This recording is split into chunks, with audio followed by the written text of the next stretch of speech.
Professor Peter Nyang' got into office, one of the key deliverables was to have a proper land bank in the county of Kisumu. And Waziri has talked about land that has more than one title, some of them even 3 titles.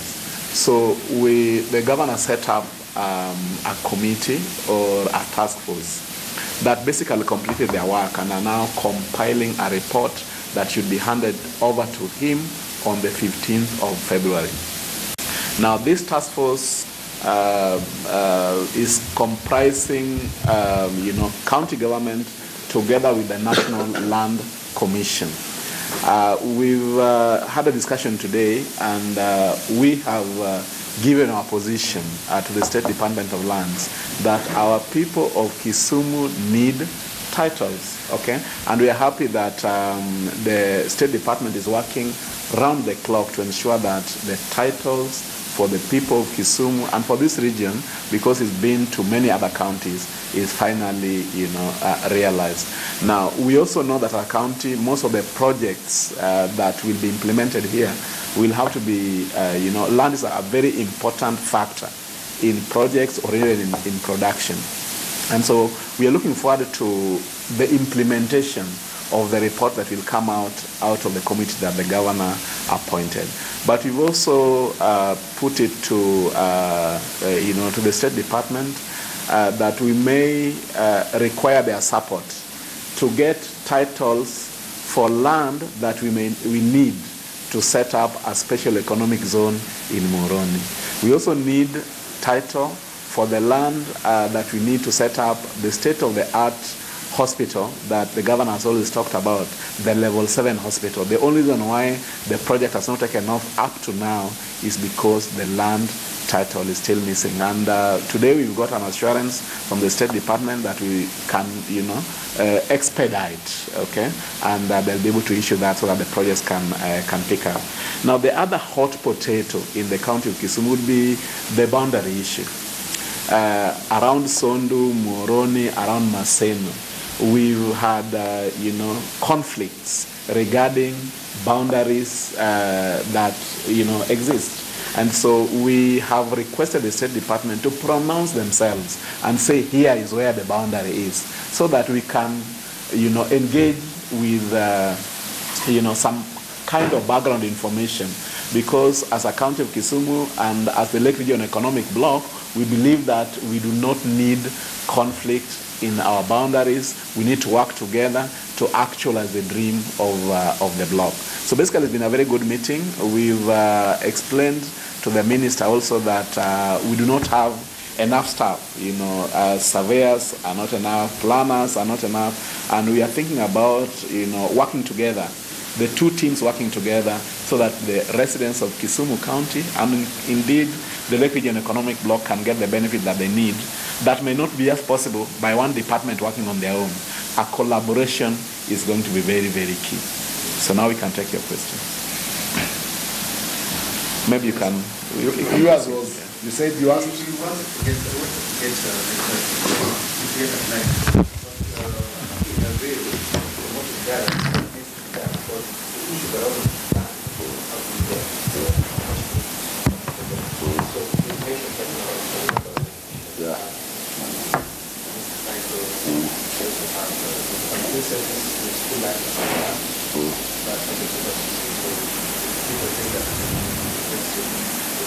Yes, at the land registry.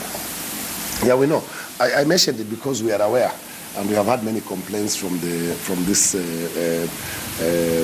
registry here that some titles have been changed, and we have been able to establish that most of the titles affected is because of succession.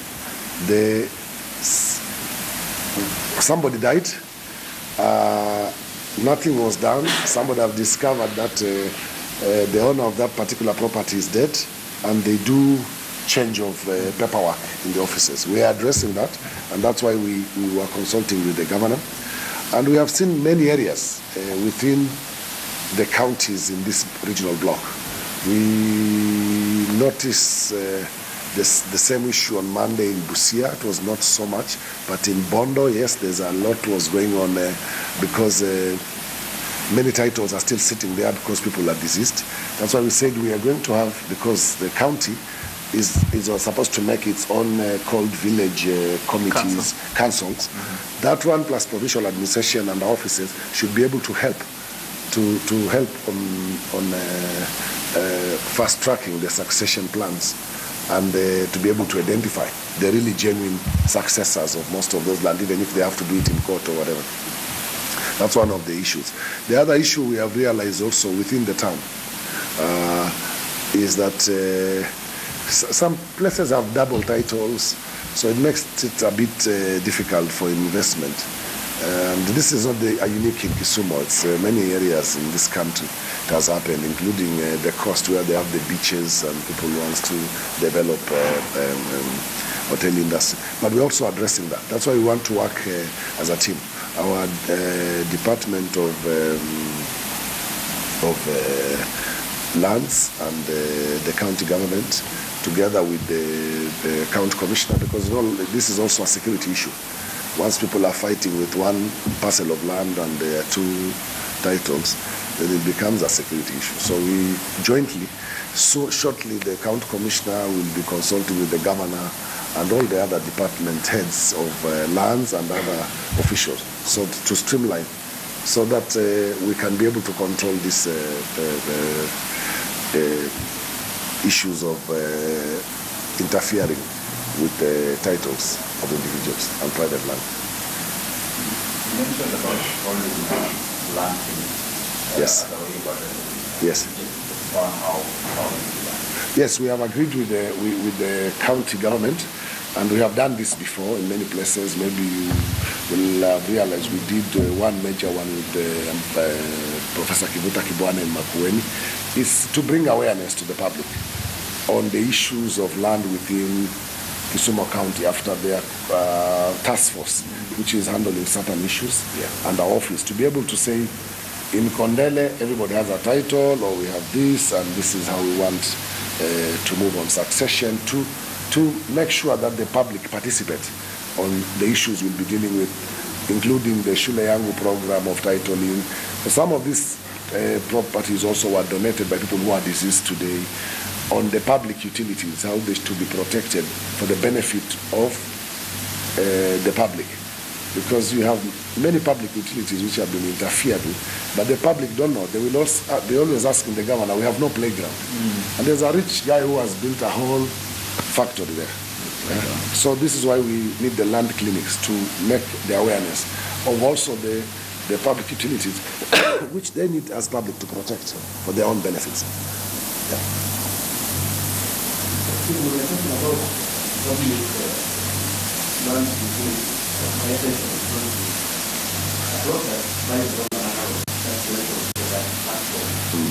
being paid belonging to the and sometimes the past about this one land sat down and decided to do a relation. So the problem because and instead of where other places have been seen, I think other blocks being products acquire that they will back to the family, or if a child, they sat down and decided to have a evaluation of the cost of the land and the cost of the investment in the land, which can be around 500 million. And instead of bringing this land back to the family, they decided that the land be the owner of the current owner of the land and the building the floor. We find to pay the value of the plot and not be taken back. Now my question is why? This statement is that this will not promote impunity within the neighborhood of land rather, because they will have Valentine's, Christmas, and that year like because of this. And as a government, you think this is the right judgment if you put the interest of the public in your hand. I don't want to talk about the judgment. What I can say is, as you are aware, all the public utilities, even whatever today we will be able to establish in Kisumu, that it is been built another project instead of what it was earmarked for, All what we do is a National Land Commission as an independent commission does the investigation, recommends and says the Ministry of Lands either reissue a title or it has been cancelled by a gazette notice, and then we reissue another title. And that's all what we can do, be it Western, be it any other properties. That as a ministry, we wait for the verdict and recommendation of National Land Commission, then we act. And as long as they say even this building we are seated now here was wrongly allocated and we must issue a title, we issue. Before that, we cannot. As you know now, the mandates, it was not like before, where the Ministry of Lands could decide and say we have expunged records of this document. Now, constitutionally, we wait for the National Land Commission, and we, unfortunately, we cannot direct them what to do. That's the position we are in. Yeah. Mheshimiwa, labda wale maafisa wa wizara wanaodaiwa kuhusika katika labda mbali na tunaweza kuchukuliwa pia. Wengi maofisa ambao wanahusika katika ufisadi, wengi tumewachukulia hatua. Nafikiri leo ukija ofisi ya ardhi ya Nairobi, mnajua kulikuwa na ukarabati mwingi sana na hawa maklak wetu. Na tumeondoa kila clerk zaidi ya 500